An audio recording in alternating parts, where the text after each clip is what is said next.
Hello दोस्तों, मैं अखिलेश आप सभी लोगों का अपने यूट्यूब चैनल अखिलेश मैथ में स्वागत करता हूं।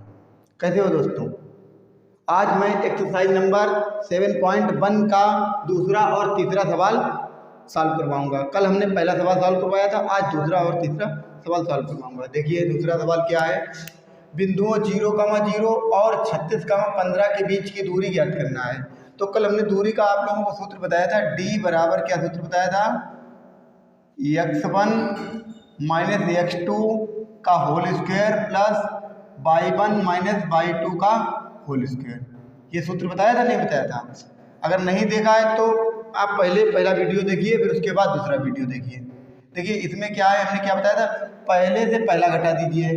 0 माइनस 36 इसकी घात 2, 0 माइनस 36 इसकी घात 2।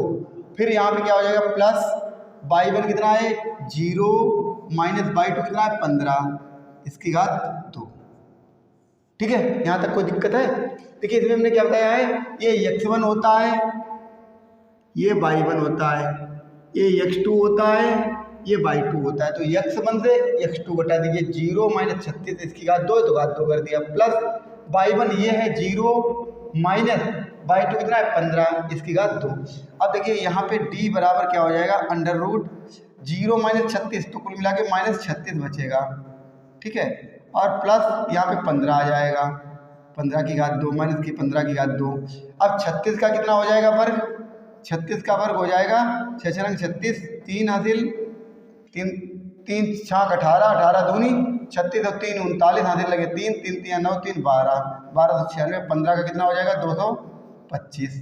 अब जब इसको हम जोड़ेंगे तो कितना आ जाएगा, अंडर रूट 9 6 और 5 11 के 1 9 और 2 11, हासिल वाले 12 के 2 हासिल लगा 1 2 2 4 1 5 1, कितना आ गया 1521, जो कि कितने का होता है 39 का वर्ग होता है। किसका होता है 39 का। देखिए अगर हम इसको काट के देखेंगे अंडर रूट में तो 39 का जोड़ा बन जाएगा, 3 गुणे 3 13 गुणे 13 बन जाएगा, तो 39 बाहर आ जाएगा, 39 मात्रक हो गया। ठीक है, और इसके बाद जो इसमें दिया गया है अनुच्छेद 7.2 में, वो तुम्हें करना नहीं है। अब देखिए ये है, निर्धारित कीजिए कि क्या बिंदु इतने इतने सररेखी है। सवाल नंबर 3 देखिए, एक बात हमेशा याद रखिए, सररेखी के लिए क्या होता है, सररेख के लिए सिर्फ एक ही कंडीशन होती है कि सररेख का मतलब क्या है, तीनों बिंदु एक ही रेखा पे होने चाहिए, तीनों बिंदु एक ही रेखा पर होने चाहिए। देखो एक ही रेखा पर है सररेख, एक ये बिंदु एक ये बिंदु एक ये बिंदु। अगर तुमने थोड़ा भी बिंदु इधर से उधर कर दिया, इधर से उधर कर दिया, तो उसमें क्या करेंगे, अगर हम तीनों बिंदुओं को मिलाएंगे तो उससे जरूर एक त्रिभुज बनेगा। क्या बनेगा, उससे एक त्रिभुज बन जाएगा, और त्रिभुज बनेगा तो त्रिभुज का कुछ ना कुछ क्षेत्रफल होगा। तो सररेख का मतलब क्या है, जब एक ही रेखा पर होंगे, एक ही रेखा में मिलाएंगे तो कभी त्रिभुज नहीं बनेगा, और अगर इधर उधर बिंदु है तो त्रिभुज जरूर बनेगा। तो अगर त्रिभुज का क्षेत्रफल 0 आ जाए, त्रिभुज का क्षेत्रफल 0 आ जाए, इसका मतलब त्रिभुज नहीं बन पाया, सीधी रेखा में है। यदि त्रिभुज का क्षेत्रफल कुछ भी आता है तो हम कह देंगे सररेख नहीं है।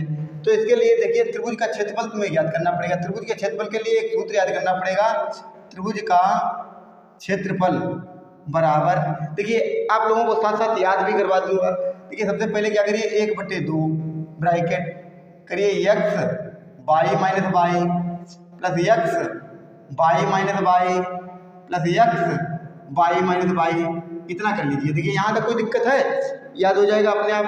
फिर देखिए x1 x2 x3, अब 1 के बाद क्या आएगा 2, 2 के बाद 3, 2 के बाद क्या आएगा 3, और 3 के बाद क्या आएगा 1, 3 के बाद क्या आएगा 1, 1 के बाद क्या आएगा 2।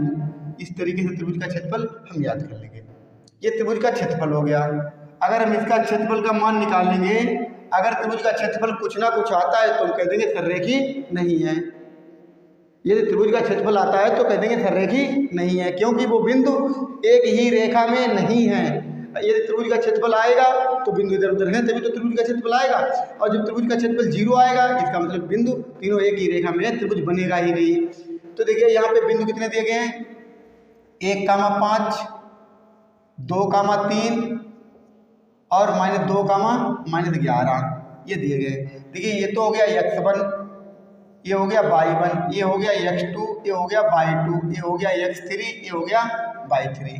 तो हम पहले से त्रिभुज का क्षेत्रफल निकाल लेंगे। त्रिभुज का क्षेत्रफल बराबर हमने क्या बताया 1/2, फिर क्या है x1 है, x1 की जगह पर कितना कर देंगे 1, फिर कोष्टक में क्या है बाई 2 ये देखिए 3 है, माइनस बाई 3 कितना है माइनस के 11 है, तो यहाँ पे क्या हो जाएगा प्लस का 11 हो जाएगा, प्लस फिर उसके बाद क्या है x2 कितना है हमारे पास 2, तो हमने x2 2 लिख दिया।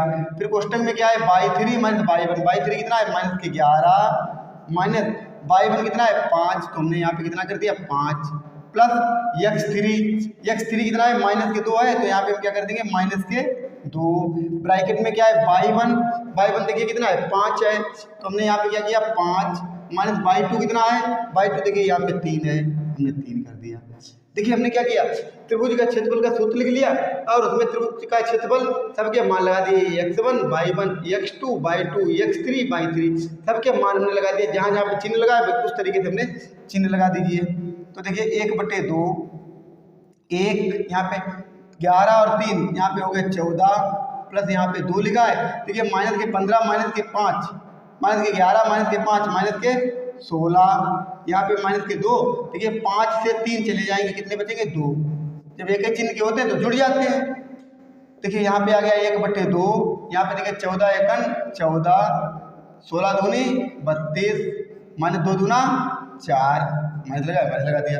अब यहाँ पे क्या आ जाएगा 1/2, देखिए माइनस के 32 माइनस के 4 14 माइनस के 36 हो जाएगा, तो यहाँ पे आ जाएगा 1/2, देखिए माइनस के 36 प्लस के 14, ज़्यादा काहे के माइनस के ज़्यादा है तो माइनस के बच जाएंगे, 36 से 14 जाएंगे तो कितने बचेंगे 2, 6 से 4 गए 2, 3 से 1 गया 2, कितना आ गया माइनस के 22, 2 से इसको काट देंगे माइनस के 22 के कितना आ जाएगा माइनस के 11, तो त्रिभुज का क्षेत्रफल कितना आ गया माइनस के 11, और त्रिभुज का क्षेत्रफल कभी माइनस में होता नहीं है, क्या आ जाएगा प्लस का 11 आ जाएगा वर्ग इकाई।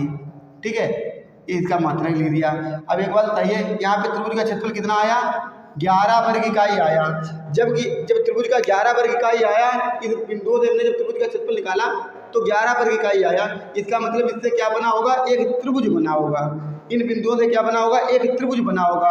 यदि त्रिभुज नहीं, यदि 0 आता तब तो हम कह देते इससे त्रिभुज बनेगा नहीं, जब त्रिभुज का क्षेत्रफल नहीं आया तो त्रिभुज बनेगा नहीं, तो वो सीधी रेखा में होंगे। अब जब त्रिभुज का क्षेत्रफल कुछ ना कुछ आया तो इसका मतलब उन बिंदुओं से एक त्रिभुज बना है, और त्रिभुज बना है तो इस तरीके से कोई त्रिभुज बना होगा, और जब त्रिभुज बना है तो देखिए तीनों बिंदु अलग अलग है, एक रेखा में है ही नहीं, तो लिख देंगे अतः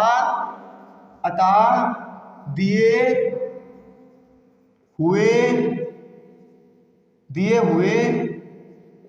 बिंदु संरेखीय नहीं है। बस इतना लिख देना, ये सवाल नंबर 3 हो गया। ठीक है, फिर मिलते हैं नेक्स्ट एपिसोड में, तब तक के लिए जय हिंद।